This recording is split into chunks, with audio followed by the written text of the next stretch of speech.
여러분 안녕하십니까? 뉴스라이브 6.13 문을 엽니다. 어느덧 6월이 시작됐습니다. 여름이 시작되는 달답게 올 들어 가장 높은 기온을 보인다고 하죠. 이에 못지않은 뜨거운 선거 열기도 더해지고 있는 가운데 지방선거는 어느덧 12일 앞으로 다가왔습니다. 6월 1일 뉴스라이브 6.13 지금부터 시작합니다. 오늘의 헤드라인입니다.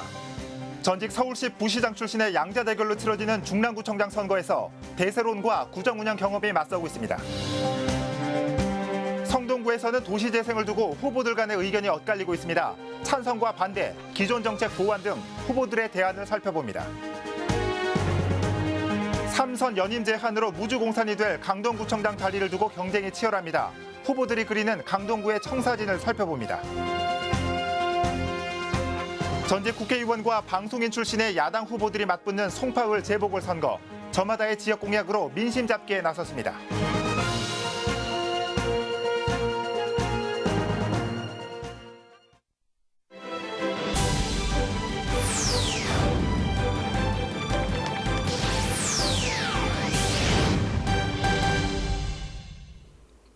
중랑구청장 선거는 더불어민주당과 자유한국당, 오직 두 후보의 1대1 대결로 좁혀졌습니다. 서울시 부시장 출신 간 맞대결로도 관심이 높은데요. 중랑구청장 선거의 관전 포인트를 김동훈 기자가 전해드립니다. 중랑구청장 선거는 더불어민주당 류경기 후보, 자유한국당 나진구 후보, 단 2명의 후보가 맞대결을 펼칩니다. 서울시 자치구 중 도봉구와 중랑구 단 2곳만이 다른 정당 후보 없이 1대1 대결로 펼쳐지는데 보수와 진보, 양자 대결로도 관심이 높습니다. 두 후보 모두 행정고시 출신에 서울시 부시장을 지낸 공통점도 흥미롭습니다. 하지만 두 후보가 내세우는 강점은 다릅니다. 우선 더불어민주당 류경기 후보는 대통령과 2명의 지역 국회의원 모두 같은 당이라는 점을 들며 낙후된 지역 발전을 위해선 중앙정부와 국회, 지방정부의 유기적 관계를 이끌 수 있는 자신이 적임자라고 밝혔습니다. 문재인 정부와 박원순 서울시장 그리고 박홍근 서영교 국회의원 등의 지역 개발을 도와줄 수 있는 어떤 팀이 딱 짜여 있습니다. 거기에 이제 구청장이 거기 한 팀으로서 일할 수 있다면 지금까지 그 경험해 보지 못한 중랑구의 대대적인 도약을 이룰 수 있겠다. 반면 자유한국당 나진구 후보는 경험을 강조하고 있습니다. 지난 4년간 중랑구청장으로서 지역 발전을 이끌어왔고 한 단계 도약을 위해선 지역을 잘 아는 사람이어야 한다고 강조했습니다.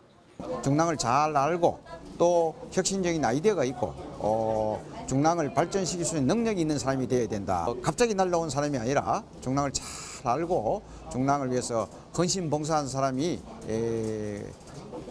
당선될 수 있도록 현명하게 판단해 주시리라 믿습니다. 당 지지율을 얻은 류경기 후보의 탈환이냐, 현직 프리미엄을 안고 있는 나진구 후보의 수성이냐, 닮은 듯 다른 두 후보의 경쟁에 막이 올랐습니다. 딜라이브 서울경기 케이블TV 김동훈입니다. 성동구는 현재 성수동과 마장동에서 도시재생 사업이 한창입니다. 각각 100억 원과 200억 원을 들이는 사업인데 이 사업에 대한 후보들의 생각은 어떨까요? 조성엽 기자가 들어봤습니다.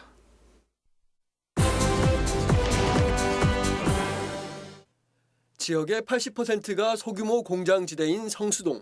낙후된 모습이지만 지역 특성상 재개발, 재건축은 맞지 않다는 판단에 따라 지난해 초부터 서울형 도시재생 사업을 시도 중입니다.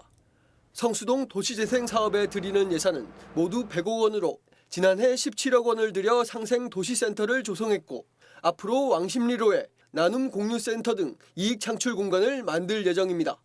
이 밖에 성동구에선 200억 원을 들여 마장동 도시재생 사업도 시행 중입니다. 그렇다면 도시재생 사업에 대한 각 후보들의 생각은 어떨까? 먼저 더불어민주당 정원호 후보는 도시재생은 특별히 정해진 모델이 없다며 성수동이 최고의 모델이라고 해도 과언이 아니라고 주장했습니다. 그 이유로 주민들의 적극적인 참여와 획기적인 구상 등을 통한 도시 변화를 꼽았습니다. 사업 중간 평가 결과에서도 전문가와 주민들의 만족도가 상당히 높다며 마장동 역시 주민과 축산물 시장 상인이 상생하는 방향으로 이끌겠다고 다짐했습니다. 실질적으로 모델이라고 하면 성수동이 최고의 모델이라고 보셔도 과언이 아닐 겁니다. 한국의 브루클린으로 만들겠다는 계획을 가지고 시작을 했고요. 그것이 지금 중간평가 결과 많은 부분에 있어서 성과를 거두고 있다. 자유한국당 정찬옥 후보는 도시재생 사업에 대해 회의적인 반응입니다. 정 후보는 도시재생이라고 해봐야 몇십억 들여 만드는 건물 한 채가 전부라며 이는 실질적인 마을의 변화를 가져올 수 없다고 말합니다. 또 도시재생의 정확한 형태가 없는 만큼 성공과 실패를 가늠할 수 없다며 궁극적으로 재건축, 재개발을 시도해야 한다고 주장했습니다. 4년 동안 우리 5년 후에 지금 4년 다 됐습니다. 솔직히 제가 봤을 때 앞으로 5년 후에 미래가 하나도 없습니다. 이게 우리 10년 후의 미래 성동구에 아주 필요한 것이라면 가져갈 것이고요. 바른미래당 안성규 후보는 도시재생 사업의 취지엔 공감하지만 도시재생 사업과 젠트리피케이션 방지 정책을 동시에 시행하는 기존 정책은 수정할 필요가 있다고 강조했습니다. 즉 도시재생을 활성화할수록 젠트리피케이션이 발생할 가능성이 높아진다며 도시재생 사업과 젠트리피케이션 방지 정책을 병행하는 건 있을 수 없는 일이라 주장했습니다. 한쪽에서는 도시 재생을 해서 활성화를 시키겠다고 하고 한쪽으로는 젠트리피케이션 방지를 해서 방지법이라고 해서 그거를 또 억제를 하겠다라고 하는, 그래서 상호 이율 배반적인 정책 수정을 하든가 아니면 새로 정책을 만들든가 하는. 현재 성동구는 성수동과 마장동에 이어 사근동과 송정동도 도시재생 사업지로 선정된 상태. 지역의 곳곳에서 도시재생이 벌어지는 만큼 후보들의 생각은 표심으로도 이어질 전망입니다. 드라이브 설경기 케이블 TV 조성엽입니다. 국회의원 재보궐선거 송파을 살펴봅니다. 바른미래당의 공천, 여기에 민중당의 합세까지 송파을 국회의원 재보선의 윤곽이 드러났습니다. 오늘은 각 후보들이 어떤 정책을 준비하고 있는지 짚어보겠습니다. 태윤영 기자입니다.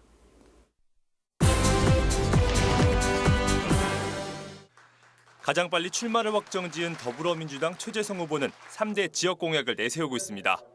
특히 탄천과 한강변 일대 지하화를 통해 주거 환경을 쾌적하게 하는 정원을 만들겠다고 선언했습니다. 올림픽대로를 지하화하고 지상 녹지를 조성하고요. 장애 없는 공원 진입을 한강 쪽으로 계획하고 있습니다. 지하로 차는 달리고 지상은 나의 정원이 되는 것입니다. 품격 있는 송파를 강조한 배현진 자유한국당 후보는 재건축 규제 완화를 약속했습니다. 재건축 초과이익 환수제 폐지를 주장하며 개인의 재산권을 보장할 수 있는 정부의 역할을 강조하고 있습니다. 정권의 입맛에 맞춰 도를 넘어서고 있는 재건축 규제와 재산권 침해에 대해서도 당당히 맞서겠습니다. 또한 과도한 세금 인상 시도도 처음부터 제대로 저지하겠습니다. 뒤늦게 공천이 확정된 박종진 바른미래당 후보는 보육 시스템 전면 개편을 공약으로 걸었습니다. 박 후보는 보육료가 가정에 직접 지원될 수 있도록 하고 어린이집 운영 지원을 확대하는 등 보육 정책 개선으로 지지를 호소하고 있습니다. 특히 어린이집이 없습니다. 그래서 여기 다른 지역으로 많이 이사를 갑니다. 송파의 어린이집 확충하는 게 또 중요한 문제고요. 최연소 출마자 변은혜 민중당 후보는 판문점 선언 이행과 자유한국당 심판을 공약으로 유권자 표심 잡기에 집중한다는 계획입니다. 국회의원이어서 할 수 있는 공약들이 있다고 생각을 해요. 여러 가지 복지 공약들이 아니라 자유한국당 심판과 판문점 선언 이행이라는. 이제 선거까지 남은 기간은 불과 10여일. 후보들마다 각기 다른 공약을 내세우며 본격적으로 유권자 표심 잡기에 나서고 있습니다. 딜라이브 서울 경기 케이블 TV 태윤영입니다.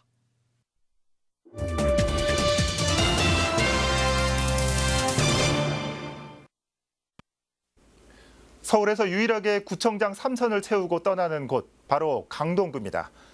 현역 출마가 없는 강동구청장 자리를 두고 후보들의 경쟁이 그 어느 곳보다 치열합니다.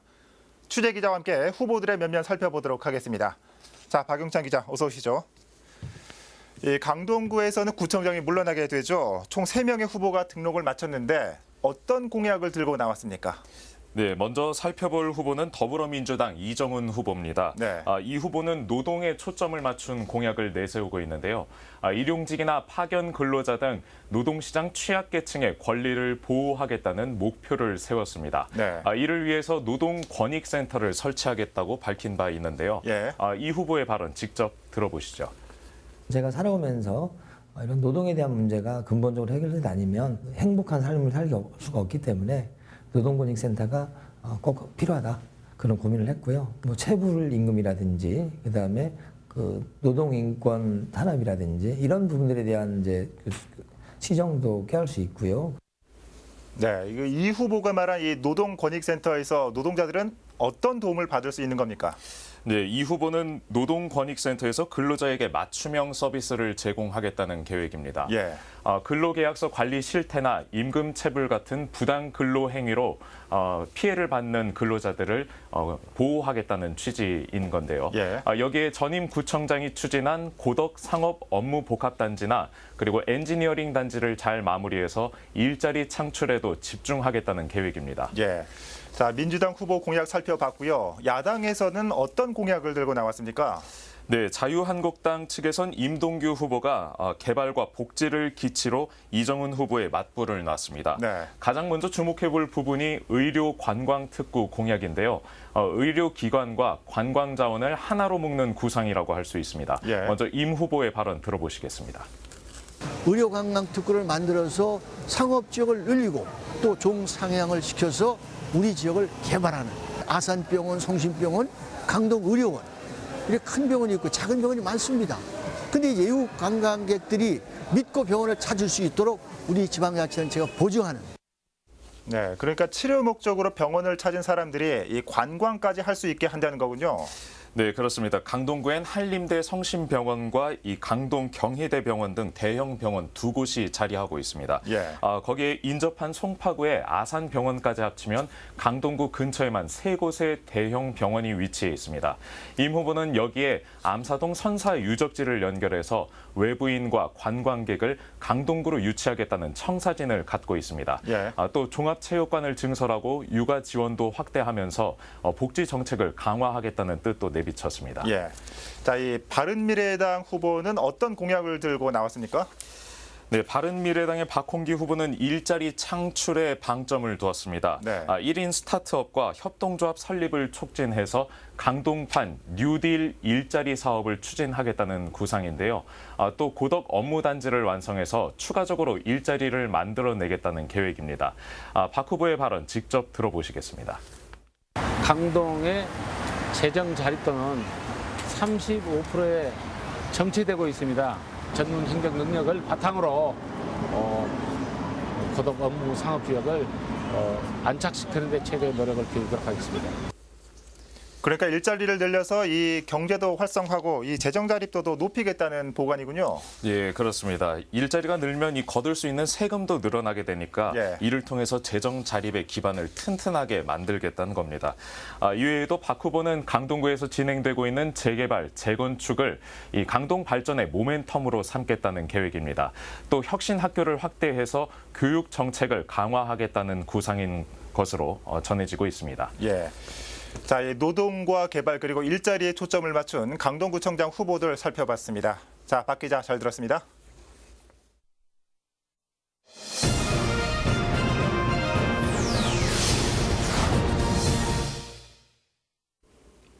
예전에는 정해진 투표일에 정해진 투표소를 찾아 한 표를 행사해야 했죠. 하지만 지난 2014년 지방선거부터 사전투표라는 제도가 생겨났습니다. 선거 당일 투표장에 못 가는 유권자를 위해 사전에 정해진 날짜에 전국 어디서든 한 표를 행사할 수 있게 한 겁니다. 이슈 체크 613, 오늘은 사전투표에 대해 살펴보고 유권자들이 궁금해할 수 있는 투표 정보 꼼꼼히 정리해봅니다. 자, 먼저 이번 선거의 사전투표일은 6월 8일과 9일입니다. 사전투표 절차 살펴볼까요? 사전투표할 지역의 투표소를 먼저 중앙선관위에서 검색한 뒤 신분증을 지참하고 사전투표일에 해당 투표소를 찾습니다. 이 전국 어느 지역이든지 가능하고요. 신분증은 주민등록증이나 면허증, 여권 등이 가능합니다. 사전투표장에서 본인 확인이 끝나면 총 7장의 투표용지를 받게 됩니다. 서울시장과 교육감, 구청장과 서울시의원, 구의원, 그리고 정당에 투표하는 비례대표 시의원과 비례대표 구의원을 뽑는 용지입니다. 자, 여기서 한 가지 변수가 있는데 이 사전투표를 관 외에서 할 경우, 즉 우리 동네를 벗어난 지역에서 할 경우 우편 봉투를 한 장 더 받게 됩니다. 봉투를 왜 줄까 놀라지 마시고요. 이는 투표용지를 우리 동네 선관위로 발송하기 위한 겁니다. 이 교부받은 7장을 기표소로 들어가 정해진 기표용구로 기표를 하신 뒤 잘 접어서 투표함에 넣고 나오시면 됩니다. 생각보다 간단하죠. 그런데 관외 선거, 즉 우리 동네가 아닐 경우 이 기표한 7장의 투표용지를 회송 봉투에 넣고 봉인한 뒤 투표함에 넣으시면 됩니다. 자, 7장의 투표용지를 받게 되면 이 교육감 투표용지가 다소 모양이 다름을 알 수 있을 겁니다. 교육감 후보는 정당에 소속되지 않기 때문에 다른 투표용지와는 달리 이렇게 가로로 배열되어 있고요. 기호도 따로 없습니다. 이 순서대로 특정 정당이 연상될 수 있기 때문에 각 선거구별로 후보 나열 순서는 달라지게 됩니다. 자, 앞서서 기본 1인 7표라고 설명드렸지만 각 지역별로 1인 8표가 되는 곳도 있고 1인 6표로 진행되는 곳도 있습니다. 바로 국회의원 재보궐선거와 무투표 당선자가 있는 지역입니다. 먼저 국회의원 재보궐선거가 치러지는 노원구 병지역과 송파구 을지역 주민들은 투표용지를 한 장 더 받게 돼 한 사람당 8장의 투표용지를 받게 됩니다. 반대로 한 사람당 6장의 투표용지를 받는 곳도 있는데 바로 구의원이 무투표 당선 지역으로 정해진 곳입니다. 서초구 다선거구, 강남구 가선거구, 송파구 나선거구, 영등포구 바선거구는 구의원 투표를 하지 않기 때문에 1인 6표를 받게 됩니다. 이 지역 주민 여러분들 1인 7표라고 했는데 왜 한 장을 더 줄까? 혹은 왜 덜 줄까? 의아해하지 않으셔도 되겠습니다. 이슈 체크 613, 오늘은 사전투표 요령과 함께 다른 투표용지에는 다른 교육감 투표용지에 대해 살펴봤고요. 1인 6표에서 8표까지 받는 지역을 알아봤습니다. 여러분의 현명한 한 표 행사에 도움이 되길 바라면서 오늘 준비한 이슈 체크 613 마칩니다.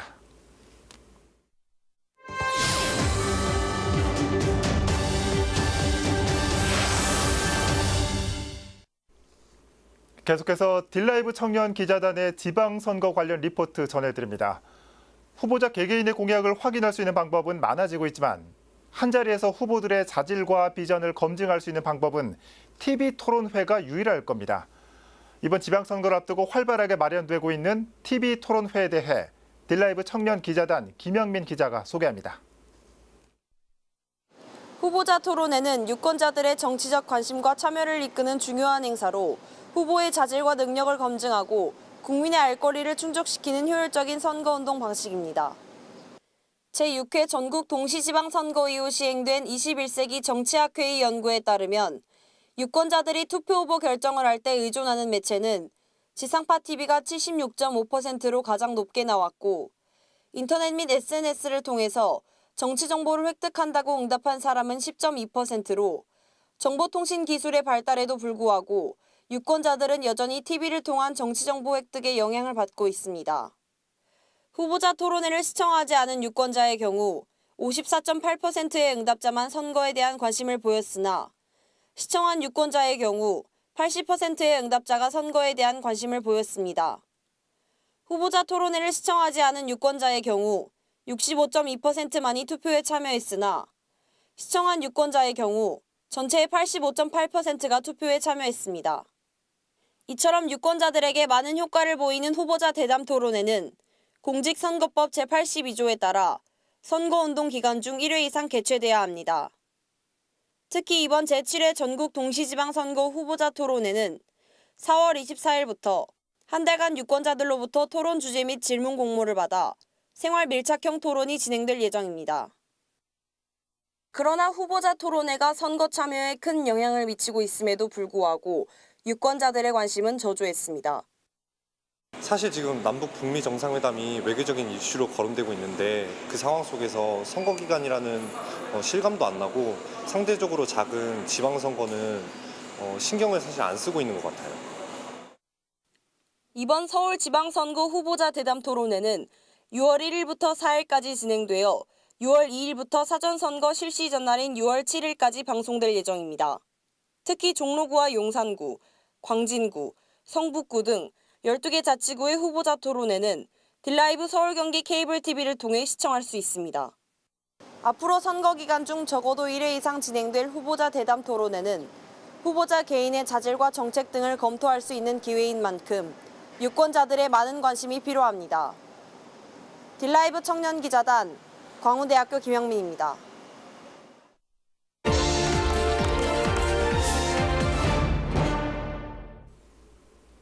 송파구청장 선거에 출마했던 무소속 이경수 후보가 지난 30일 사퇴했습니다.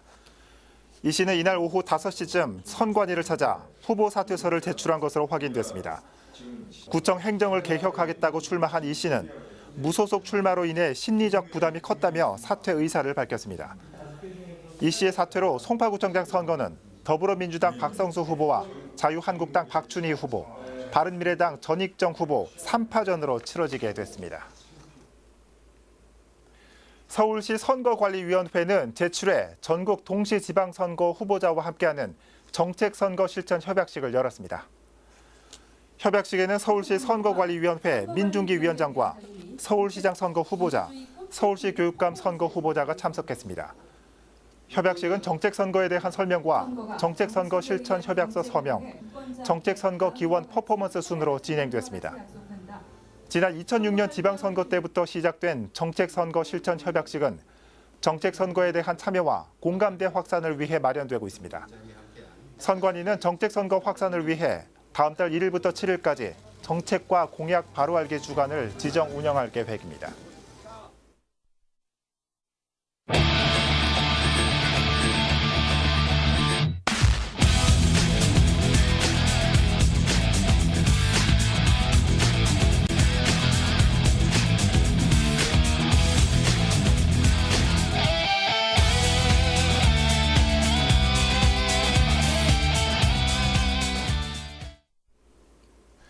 오늘 사전투표 절차에 대해 살펴봤습니다.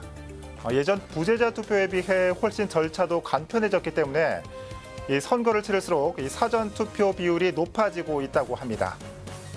이 법정 공휴일인 투표 당일 혹시나 외출 계획 있으신 분들은 더욱 간편해지고 여유로운 사전투표 한번 이용해 보시는 것도 좋을 것 같습니다.